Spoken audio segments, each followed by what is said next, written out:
Shalom,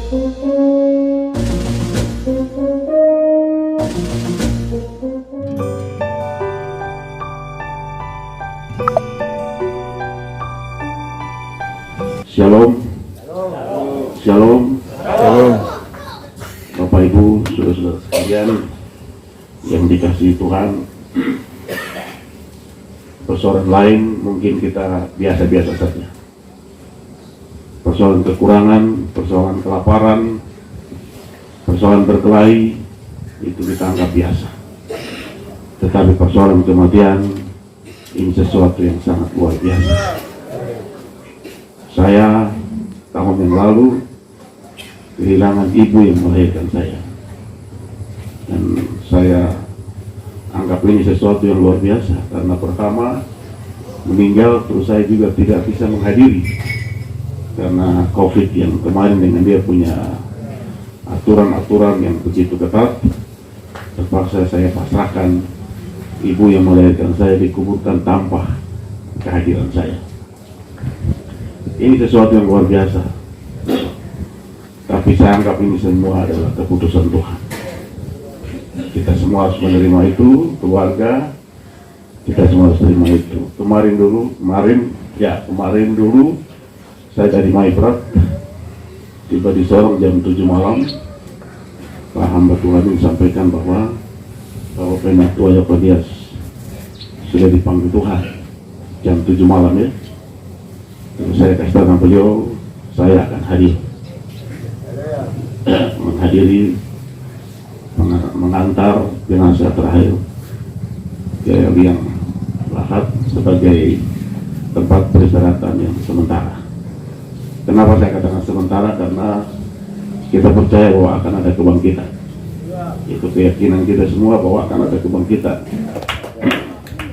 Tahun 84 beliau, tahun 85, 485 saya hadir di Bintuni, masih belum apa-apa. Bintuni masih hutan. Pada waktu itu kepala distriknya Bapak bisa masuk, saya ada di sini. Kami mendarat dengan pesawat kecil itu becek, jadi salah-salah hitung juga kita masuk di pisang-pisang di Gaya Baru. Karena Twinata Merpati juga pernah masuk situ satu. Kalau orang lama pasti tahu. Jadi Bintuni waktu itu masih dalam keadaan tidak tahu mau jadi apa ke depan. Tapi puji Tuhan, Bintuni luar biasa berkembang, dan saya kenal 3 pionir yang luar biasa. Setelah itu juga bapak-bapak yang lain. Pertama Bapak Yakodias Wai, terus yang kedua Bapak Balus Nahom almarhum, yang ketiga Bapak Mantri Sir yang juga sudah dipanggil Tuhan. 3 bapak ini setiap kali saya datang, mereka ini yang mereka punya istri-istri yang masak saya makan, bakar keladi saya makan, kerak atau kepiting itu saya makan. Kedua bapak itu pergi, saya tidak sempat karena kegiatan begitu sibuk sekali. Kegiatan saya begitu sibuk karena saya dipercayakan bukan hanya urus tanah Papua, saya juga dipercayakan urus Indonesia. Dalam organisasi saya sebagai wakil ketua Sinode. Baik Bapak Ibu, saudara-saudara sekalian, saya atas nama Gereja Pekabaran Injil Jalan Suci Indonesia, karena kebetulan melekat di saya wakil ketua Sinode, juga atas nama Jalan Suci daerah Bapak Penatua Simon Sentuh sebagai ketua, juga atas nama cabang-cabang yang lain turut berduka cita. Yang membuka pintu yang kita namakan dulu Kali Kapur, sekarang kalinya sudah mulai bersih-bersih. Sungai-sungai yang kita lewati kemarin juga sudah bersih semua. Jalan yang dulu kita lewat dengan Hartop, dulu belum ada Hilux. Hartop kita jalan 3 hari di hutan baru sampai. Roda kita pakai trali kawat baru bisa sampai di sini. Hanya untuk bayar pintu ini kita harus korban banyak. Puji Tuhan sekarang pintu ini luar biasa. Sama dengan di Maibrat sana, waktu itu Sorong Selatan masih kecamatan, Maibrat lagi lebih kecamatan lagi. Saya dengan istri turun di Kambuaya, jalan kaki sampai di Mefkajin. Kami jalan dari kampung ke kampung jalan kaki. Kami ke Sauf jalan ke Sembarau, jalan kami ke Segior, jalan dari Segior jalan kaki kasih jalan. Dari situ jalan naik perahu diikut kali Sentuh ke Viane, naik perahu terus jalan kaki ke Kambuaya, ke apa itu Kambus, Kambueva turun Kabupaten, terus jalan sampai ke Teminabuan. Dan Alkitab bilang di telapak kaki kamu berpijak, negeri itu kuserahkan bagimu. Berapa waktu kemudian dengar Teminabuan jadi kabupaten. Berapa waktu kemudian dengar Ayamau jadi kabupaten. Wah, luar biasa. Sekarang orang kaya dengan mobil yang katakan hitam, kita jalan dorong kasih lewat saja. Padahal dulu kami juga injak kaki untuk memberkati negeri itu ya. Sama kayak Bintuni, dulu kita jalan, sekarang diberkati luar biasa. Ya, kita tugasnya hanya untuk memberkati. Abraham pada waktu keluar dari Ur-Kasdim, Tuhan bilang kepada dia, pergi tinggalkan kampung halamanmu untuk memberkati bangsa-bangsa lain. Luar biasa. Baik Bapak Ibu, saudara-saudara sekalian yang saya kasih dalam Yesus Kristus, sekali lagi bahwa kematian ini bukanlah yang pertama terjadi kepada Bapak Penatua Yakonyeswai kemarin dulu ya, tapi ini sudah sekian miliar manusia yang sudah dipanggil Tuhan. Kematian pertama terjadi di dunia ini yaitu Kain membunuh Habel. Itu kematian pertama. Manusia mati pertama adalah Habel. Itu akibat dari kecemburuan Kain terhadap apa yang dibuat oleh Habel, dan Habel harus mati. Kadang-kadang orang menyalahkan Kain karena membunuh Habel. Kalau saya tidak, saya menyalahkan orang yang makan buah, karena yang mati itu adalah eksekusi dari makan buah itu. Jadi karena Hawa makan buah, kasih ke Adam, sudah ada ketentuan Hawa, bukan ke Kain atau siapa di situ. Istrinya kasih lagi ke Adam dan Hawa. Karena perbuatan mereka, maka terjadilah kematian, yaitu Habel. Kita tinggalkan itu. Saudara-saudara yang kekasih, di dalam kejadian yang tadi saya singgung, bagaimana kematian pertama terjadi di mana Kain membunuh Habel. Itu dalam Kejadian pasal 2 ayat yang ke-17. Hukum kematian berlaku pertama. Setelah Habel mulai meninggal mati dan mulai berkembang, manusia terus dengar mati. Itu mulai manusia hidup, mulai makan sembarang, makan ini, makan itu, makan ini, makan itu. Akhirnya undur. Tuhan bilang manusia cukup 70 saja. Saya sudah 60 ke atas. Saya begini, tapi saya sudah 60-an lebih.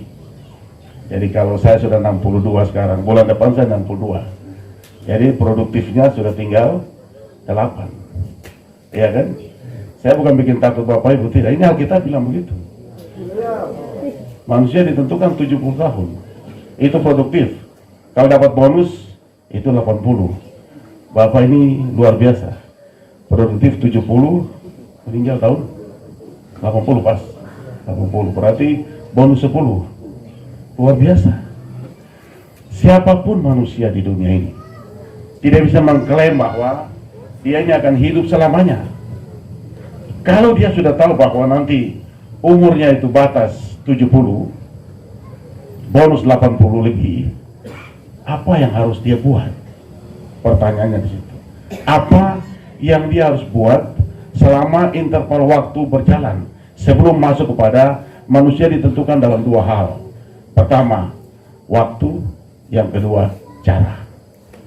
Waktu kapan kita dipanggil? Cara bagaimana kita dipanggil? Ada orang bilang begini, kematian seseorang dilihat dari umur. Kalau dia sudah 60, 70, 80, berarti kita tinggal tunggu lonceng saja. Kalau lonceng bunyi, oh itu yang ada sana harus pergi. Saya di kampung saya ini orang kampung.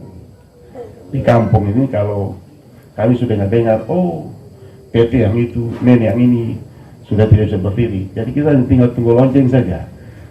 Lonceng buteng, oh dia kapal itu. Ya. Tapi lonceng sekarang ini, dia tidak lihat umur. Ya kan?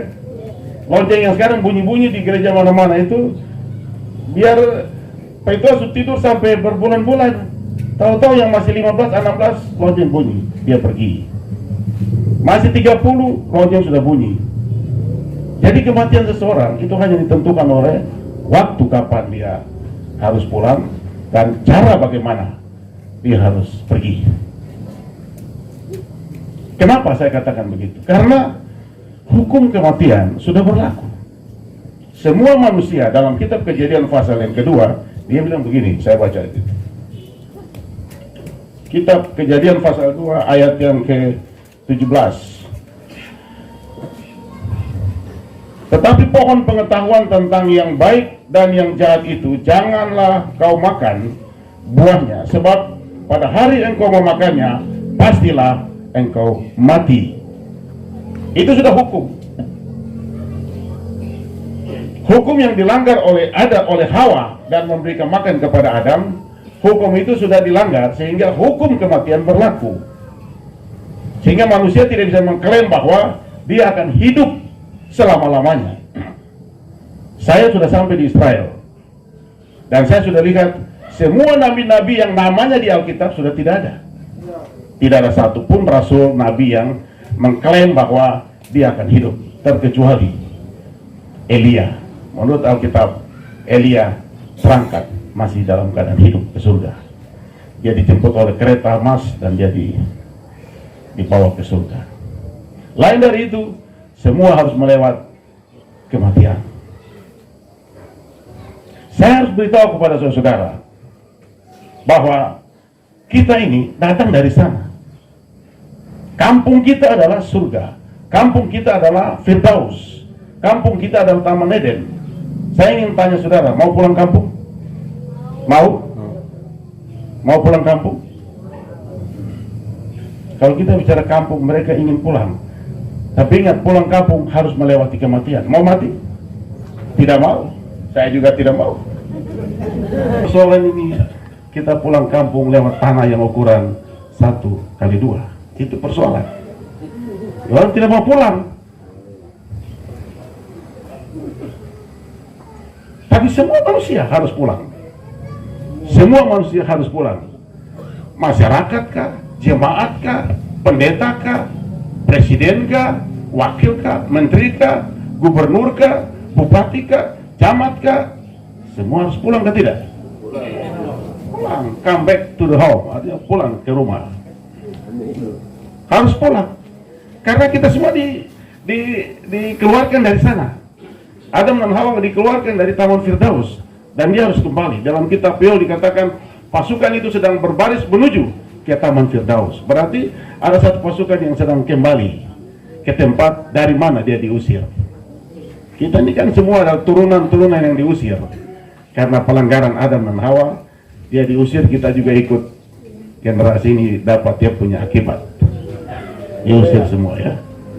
Merana, mengembara, hampir kalau kita hitung-hitung dalam pelajaran teologi, hampir 6.000 tahun beredar, terputar saja di hutan dunia ini. Sekarang persoalan sudah enak di bumi, mau kembali tidak mau. Mau kembali ke Firdaus tidak mau, karena keenakan. Padahal dunia ini sifatnya hanya sementara. Baik, Bapak Ibu, saya akan tunjukkan beberapa ayat lagi. Dalam Ibrani pasal 9 ayat 27, Rasul Paulus menegaskan di situ, meneguhkan apa yang disampaikan, yang ditulis dalam kitab Kejadian tadi, pasal yang kedua ayat 17. Rasul Paulus mengatakan di situ bahwa semua manusia sudah ditentukan akan mati. Siapapun orangnya. Ada orang berpikir kita akan memperpanjang umur kita kalau kita banyak uang. Kita akan memperpanjang umur kita kalau kita menjadi pejabat di negeri ini. Siapa bilang itu? Tidak ada cerita itu ya. Orang banyak uang juga pulang. Jangankan itu, dokter saja dikelilingi oleh obat-obat pulang juga. Iya kan? Benar atau tidak? Benar. Jangan dokter umum, dokter spesialis dikelilingi oleh obat-obat yang luar biasa, pulang atau tidak? Pulang. Pulang kampung. Hanya persoalan yang sebentar saya akan sampaikan. Kau pulang kampung kah atau pulang mana? Sebab di dunia setelah tutup mata ada dua tempat. Ada surga, itu kampung. Ada neraka, itu kampung juga. Nanti sebentar saya akan jelaskan siapa masuk neraka, siapa masuk surga. Yang sederhana saja, supaya kita tahu bahwa setelah tutup mata ada dua kampung yang tunggu kita. Kampung surga dan kampung neraka. Tipe orang seperti apa yang masuk surga, tipe orang seperti apa yang masuk kampung neraka. Dan kita tidak bisa menentukan, kau masuk neraka? Tidak. Kau masuk surga? Tidak. Pendeta juga tidak bilang, kau masuk neraka? Tidak. Tuhan Allah juga tidak punya hak untuk bilang, kau masuk surga, kau masuk neraka? Tidak. Alkitab mencatat yang menentukan kita masuk kampung surga, kampung neraka adalah perbuatan kita. Ya kan? Pengadilan memutuskan sesuatu berdasarkan perbuatan orang. Bukan karena pengadilan kasihan, tidak ada cerita kasihan-kasihan di sini. Hukum ditegakkan, salah-salah, benar-benar. Itu pengadilan. Yang berikut, itu dalam Ibrani, saya bacakan beberapa ayat-ayat, nanti sudah tercatat saya tadi. Yang berikut, seorang nabi yang bernama Ayub, dalam Ayub pasal 14 ayat 14, itu dikatakan, aku menunggu giliranku. Ayub menunggu gilirannya. Giliran apa? Giliran pulang kampung. Ayub, seorang nabi, dia sudah tahu bahwa nanti dia akan pergi juga. Sehingga dia katakan dalam Ayub pasal 14 ayat 14, aku menunggu giliranku.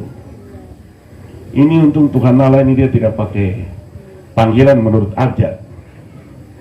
Kalau pakai abjad, hamba Abner kosong duluan pulang.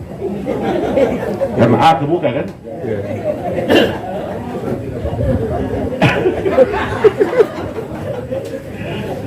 Habis A, habis B. B pulang. Kalau saya V agak jauh sedikit.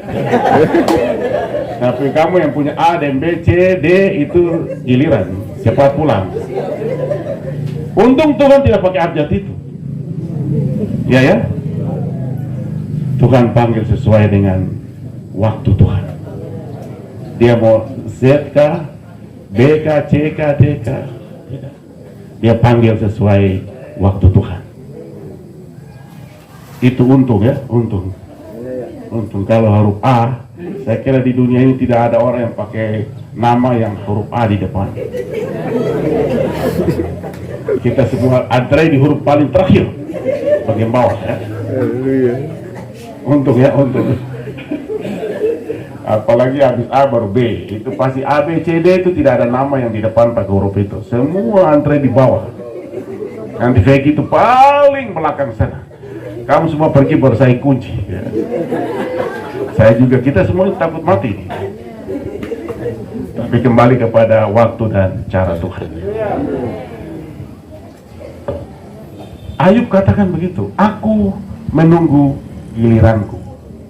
Jadi Ayub sudah tahu bahwa nanti suatu ketika kematian akan datang. Kita menunggu giliran kita. Ayub katakan, aku menunggu giliranku. Yang berikut, Keluaran pasal 12 30 bagian yang kecil. Dia katakan begini, semua rumah akan ada kematian. Rumah siapa di dunia ini yang tidak akan ada kematian? Apa rumah bupati tidak akan ada kematian? Ada. Rumah gubernur tidak akan ada kematian? Kemarin pecah berita sedang viral di TV, gubernur Jawa Barat yang anaknya tenggelam di Swiss sana. Itu anaknya gubernur, berarti rumah gubernur juga ada kematian. Apa rumah presiden karena pejabat tinggi dan juga dikelilingi oleh dokter-dokter spesialis segala macam tidak akan ada kematian? Ada.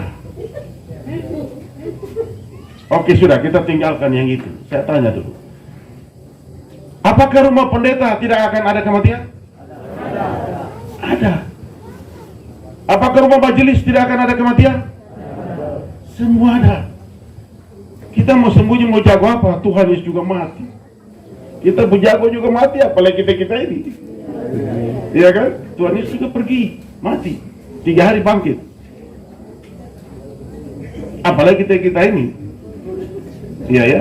Semua akan mengalami kematian. Itu sebabnya dalam ayat Keluaran pasal 12 dikatakan di situ, tidak ada rumah yang tidak ada kematian. Kita dengar di daerah Jawa, rumah-rumah kumuh, orang mati. Kita dengar juga rumah-rumah pejabat, orang mati. Berarti firman ini benar atau salah? Benar. Tidak ada rumah yang tidak ada kematian. Kau sakit sampai hebat, mau datang sembunyi di kasur, spring bed yang lapis berapa, tidur, oh nanti kau sehat. Taruh Alkitab di kiri kanan, di pinggir bantal kiri kanan. Tetap kalau waktu Tuhan, kau akan mati juga. Oh, mari kita tinggal di rumah yang bagus-bagus, hati senang, nanti kita hidup. Tidak ada cerita itu. Alkitab tidak bilang itu. Alkitab bilang semua rumah akan ada kematian. Saya hanya kasih tahu ini dulu supaya nanti jangan ada orang yang klaim bilang tidak, saya akan hidup. Oh, siapa bilang itu? Kau pakai Alkitab lain boleh, selain kau pakai Alkitab ini. Alkitab bilang kau akan mati juga ya. Termasuk Feki yang bertir juga akan mati. Semua kembali kepada waktu dan cara. Sekarang, kalau kita manusia sudah tahu bahwa nanti kematian akan menjemput kita, karena dikatakan di sini tidak ada rumah yang tidak ada kematian, berarti semua rumah akan dia kunjungi, kematian akan kunjungi. Sekarang sebelum kita mati, di sini dikatakan apa? Ya, saya ingin jelaskan di sini apa yang terjadi setelah kematian. Kalau binatang-binatang yang Tuhan ciptakan ini, binatang apa saja, babi, kasuari, apa saja, mati, habis cerita, tidak ada kelanjutan. Tapi manusia tidak. Manusia ini adalah ciptaan Allah yang mulia. Kenapa saya katakan mulia? Karena kita ini terbuat dari tanah, dibentuk dengan tangan Tuhan sendiri. Setelah itu dihembuskan napas, baru kita bangkit. Tapi binatang-binatang lain hanya dibilang jadilah ini, jadilah ini, jadilah ini, jadi, langsung jadi. Manusia tidak ada istilah jadi-jadi. Dibentuk dengan tangan Tuhan, terus dihembuskan nafas Tuhan, maka hiduplah manusia itu. Itu sebabnya manusia dimasukkan dalam kategori manusia termulia. Bayangkan setelah kitab Kejadian manusia diciptakan, program Allah untuk supaya manusia kembali normal, Allah membinasakan bumi 40 hari 40 malam, yang ditinggalkan hanya 8 orang di dalam bahtera itu. Nuh, istri, anak, dan anak mantu. Semua jumlah 8. Tujuannya supaya manusia berkembang menjadi serupa segambar dengan Allah lagi. Berkembang begini, manusia kembali bikin dosa lagi.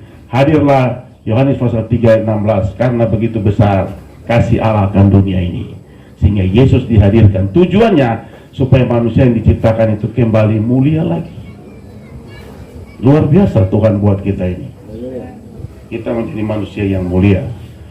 Kenapa perhatian Tuhan luar biasa? Karena kita adalah manusia yang mulia, yang diciptakan dengan tangan Tuhan dan dihembuskan nafasnya sendiri. Terus apa yang terjadi setelah kematian?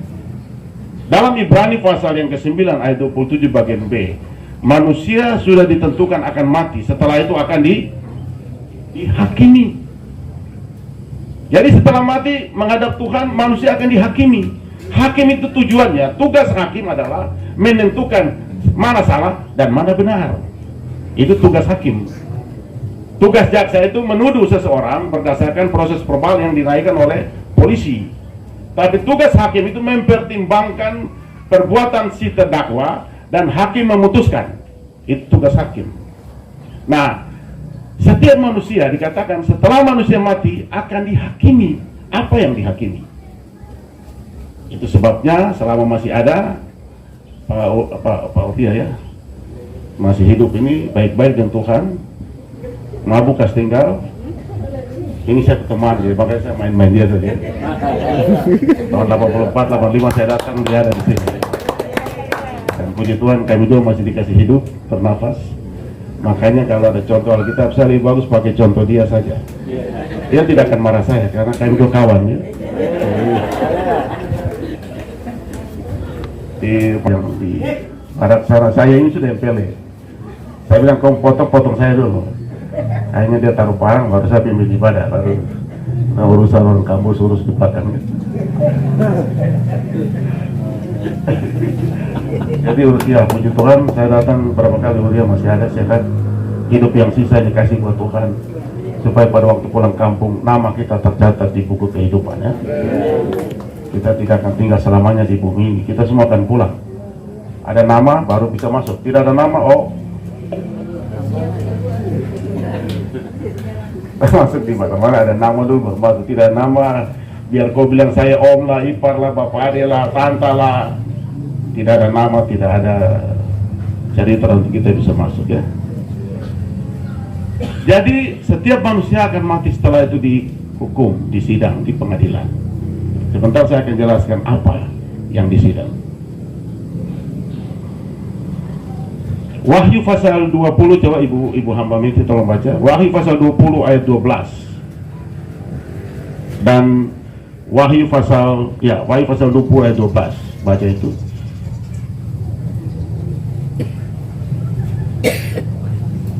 Wahyu 20 ayat 12, demikian firman Tuhan. Dan aku melihat orang-orang mati, besar dan kecil, berdiri di depan takhta itu. Lalu dibuka semua kitab, dan dibuka juga sebuah kitab lain, yaitu kitab kehidupan. Dan orang-orang mati dihakimi menurut perbuatan mereka, berdasarkan apa yang ada tertulis di dalam kitab-kitab itu. Terima kasih. Orang-orang semua akan dihakimi menurut perbuatan-perbuatan mereka. Kita masuk ke hotel, kemana saja itu ada CCTV. Jadi semua yang di Jawa sekarang di jalan-jalan ada CCTV. Di Manokwari di daerah lampu merah Pabau itu ada CCTV. Jadi kalau ada orang yang tidak pakai helm, silakan lewat saja, langgar saja.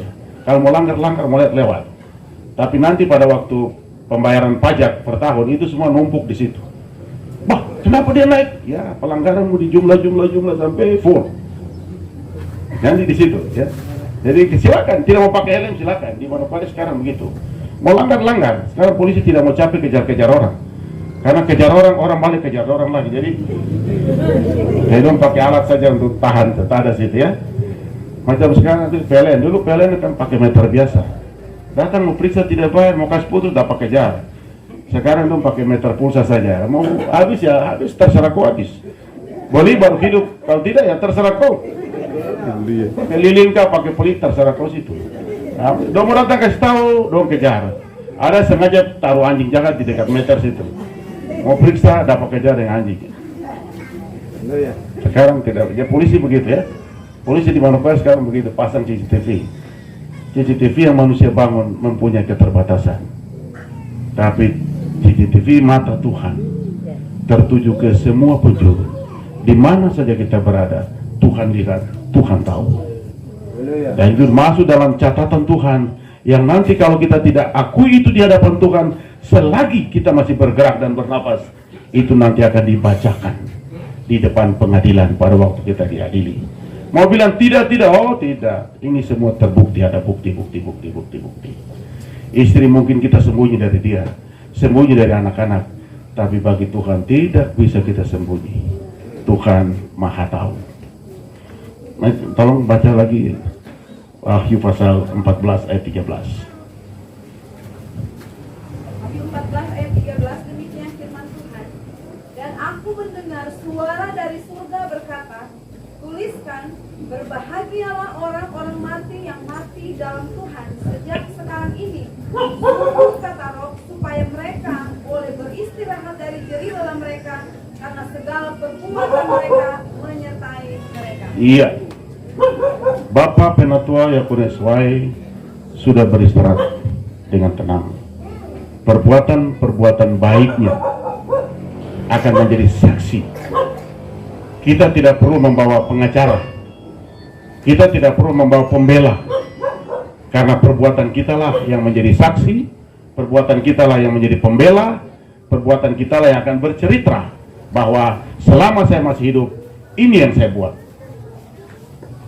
Dan Bapak Penatua Yakunias Y, kawan sekerja kita, telah berbuat baik banyak buat Tuhan, buat pekerjaan Tuhan, sehingga saya yakin pada waktu sidang dibuka di Ketuk Palu, Bapak Yakunias Y Penatua dinyatakan berhak memasuki kampung yang namanya surga. Kita beri kemuliaan buat Tuhan. 2 Korintus pasal 5 ayat yang ke-10. 2 Korintus pasal 5 ayat yang ke-10. 2 Korintus 5 ayat yang ke-10. Sebab kita semua harus menghadap takhta pengadilan Kristus, supaya setiap orang memperoleh apa yang patut diterimanya sesuai dengan yang dilakukannya dalam hidupnya, baik ataupun jahat. Iya, semua manusia sudah ditentukan akan menerima bagian-bagian yang dia buat di bumi ini, baik atau jahat, akan diterima nanti. Pengadilan akan memutuskan itu. Itu sebabnya saya ingin menasihati kita semua yang masih bergerak, bernafas, hidup. Firman ini sudah tidak berlaku lagi buat Bapak Penatua Yakunias Y, karena beliau sudah selesai kemarin dulu. Firman ini berlaku buat kita yang masih hidup. Masih ada kesempatan untuk merubah hidup supaya lebih baik lagi dari kemarin-kemarin. Sadar bahwa kita semua tidak akan hidup selama-lamanya. Kita pasti akan mati. Oh, ini yang meninggal nanti hanya pejabat-pejabat? Tidak. Pendeta juga akan mati. Karena pendeta juga adalah manusia. Dia melaksanakan tugas pekerjaannya. Kalau sudah selesai, dia juga harus pulang. Semua harus pergi. Dan pergi harus mempertanggungjawabkan perbuatannya. Kita masih bisa merubah hidup ini selagi kita masih bisa bergerak. Tapi kalau sudah tidak bisa bergerak, waktu kesempatan selesai, habis. Mari kita merubah sikap ini menjadi baik, karena Allah menjadikan manusia dalam kitab Kejadian serupa segambar dengan Dia. Kita merubah hidup ini menggunakan firman sebagai ukuran untuk merubah hidup supaya kita menjadi serupa segambar dengan Tuhan. Dalam Filipi, coba baca itu lagi, Filipi pasal 1 ayat 21.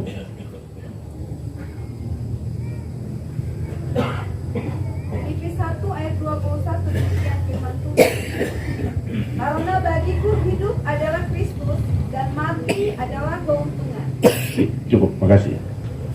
Kalau kita masih bisa hidup, mari kita beri hidup ini untuk Kristus. Supaya kalau kita mati, keuntungan bagiku. Kenapa saya bilang untung? Nama kita tercatat di buku kehidupan. Dan juga kita mendapat tempat yang layak di dalam kerajaan surga. Semua ditentukan selagi kita masih bergerak dan bernafas.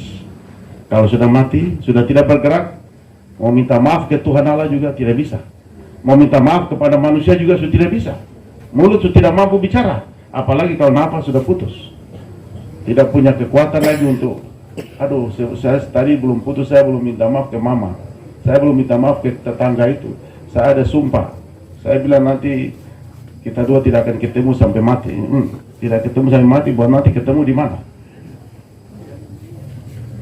Laksanakan perbuatan baik selagi kita masih bergerak dan hidup ini, supaya nanti pada waktu Tuhan memanggil kita, seperti yang Ayub katakan, aku menunggu giliranku.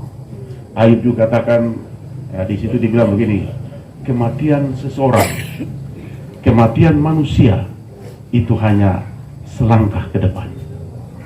Kaget dia ada, kaget sudah tidak ada. Kaget dia ada, kaget ini lonceng bunyi. Siapa? Tadi saya baru lihat. Itulah manusia. Kematian manusia hanya selangkah ke depan. Bapak Penatua Yakones Wai sudah mengakhiri pertandingan dengan baik. Tuhan memberi dia umur panjang, 70 bonus 10, 80. Dan semua jiwa raganya dia gunakan untuk Tuhan, untuk mendidik anak-anak, sehingga anak-anak menjadi berkat bagi keluarga, bagi jemaat, dan bagi masyarakat. Kita harus bersyukur dan berterima kasih khusus kepada kita yang masih ada ini, karena Tuhan masih memberi kesempatan untuk kita merubah hidup ini, merubah sikap ini, supaya jadi baik lebih dari kemarin-kemarin.